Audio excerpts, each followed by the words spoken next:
Economia é com ela, Juliana Rosa, começando segunda-feira, 10 de outubro. Juliana, tem uma notícia boa, que é uma nova previsão positiva, bacana, e tem um risco no ar, né? Um risco no ar em função de uma inversão ligada ao petróleo. Eu queria saber, tem mais concretude a notícia boa ou o risco é um pouco mais preocupante? O que você tem a dizer, Juliana Rosa?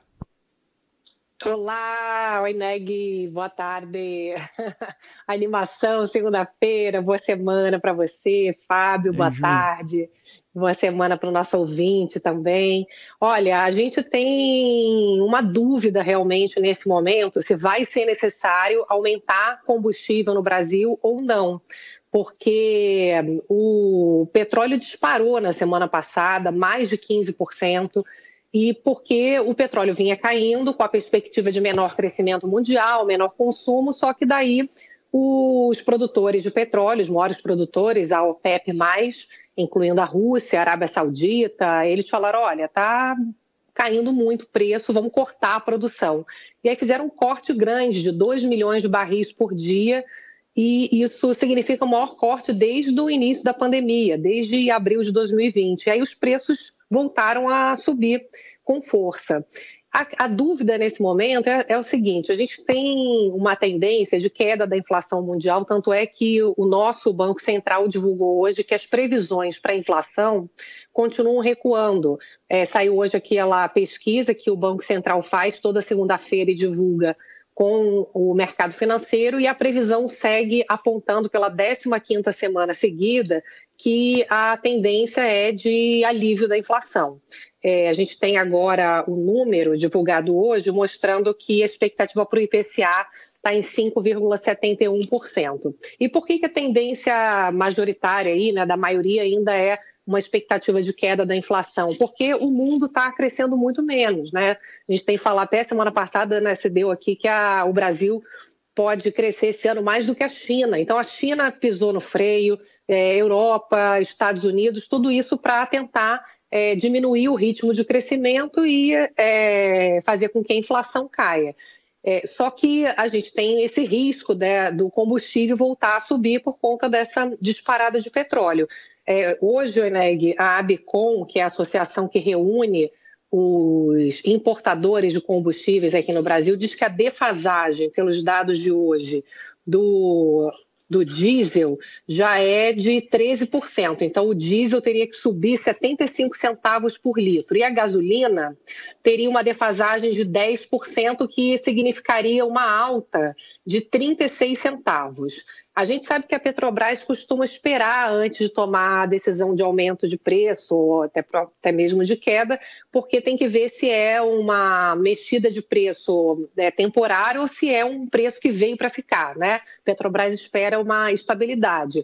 A gente está aí no segundo turno das eleições, obviamente que tem uma expectativa de que na corrida eleitoral um aumento de preços não é algo que o atual governo quer fazer, né? Então tem essa preocupação se tendo uma decisão da Petrobras, se isso vai acontecer ou não. Então, o que vai definir, na verdade, se o petróleo vai continuar subindo ou não, é os Estados Unidos. Os especialistas têm me falado isso. Olha, se os Estados Unidos continuarem perseguindo a queda da inflação, subindo o juro com força, Estados Unidos com risco cada vez maior de recessão, o petróleo não vai ter muito fôlego para continuar subindo. Pode até voltar a recuar um pouco. Agora, se os Estados Unidos não entrarem em recessão, desacelerar o ritmo de crescimento, mas continuarem crescendo, daí o petróleo pode acelerar até mais. Então, a gente tem que ver quem vai ganhar essa queda de braço, se é a OPEP ou se é o Banco Central dos Estados Unidos. Agora, com essa previsão de inflação de 5 ponto alguma coisa, né? Previsão de inflação de 5 ponto alguma coisa, e eu até te perguntei algo parecido na semana passada, você tem tido ajustes a cada vez que você faz a análise do Focus, você vai vendo que tem um ajustezinho. Tem momentos em que é um ajuste para pior, e a gente chegou a conversar aqui lá atrás, ajustes para pior, agora os ajustes são para melhor, e a gente sempre compara com a projeção de 2023. É provável ou possível que quando a gente chegar em dezembro de 2023, a gente tenha um 2023 mais generoso, mais otimista, e em janeiro um 2023 mais otimista? Porque sempre a gente compara o 2022 com 2023 e o crescimento para 2023 é pior, como era quando a gente fazia em anos anteriores. É provável que chegando no final do ano a concretude, o resultado das eleições, as coisas começam a ganhar uma cara, seja um governo, seja outro, as pessoas começam a mostrar o que vai mudar, o que não vai mudar. Ter um 2023 no Brasil mais otimista do que os números do Focus apontam? Eneg, está muito complexo o mundo para que a gente possa entender qual vai ser o tamanho do impacto de um mundo que não nos ajuda a partir de agora. Então, com certeza, esse desafio que vem de fora, ele é negativo para nós, aqui no sentido de crescimento e essa turbulência toda, no fundo, geopolítica, porque tem a guerra, né? Então, aí a Rússia consegue o apoio ali para segurar preço de petróleo, a Europa está com falta de energia. Você tem um mundo ainda que é difícil a gente saber qual vai ser o impacto líquido, né, digamos assim, para a economia brasileira, mas não parece positivo em termos de crescimento. De inflação, até então, parece mais positivo do que negativo, porque se o mundo cresce menos, a gente vê alimentos com queda de preço, produtos industriais, é o que a gente tem acompanhado, por isso que a inflação vem recuando aqui nas expectativas. Agora, para o ano que vem, Eneg, tem muita dúvida ainda, principalmente em relação à agenda econômica do governo. Então, se for uma agenda que tenha uma responsabilidade ali de gasto público, que a gente consiga perceber algumas agendas avançando para atração de investimentos, daí a gente pode até ver o dólar recuando, ou seja, a gente vai ter um alívio de inflação, porque o preço do combustível é petróleo e dólar, né?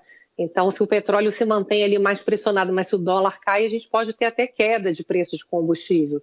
Então, isso depende de uma agenda econômica que traga segurança, que traga uma percepção positiva de Brasil. Se isso acontecer, sim, a gente pode ter um crescimento mais robusto. O pessoal do Bradesco estava me falando que pode até crescer 1%, o PIB ano que vem, ao invés de 0,5%. Não vai ser um PIB forte como desse ano, mas em ano de recessão mundial, a gente crescer 1% vai ser considerado aí um cenário positivo, né?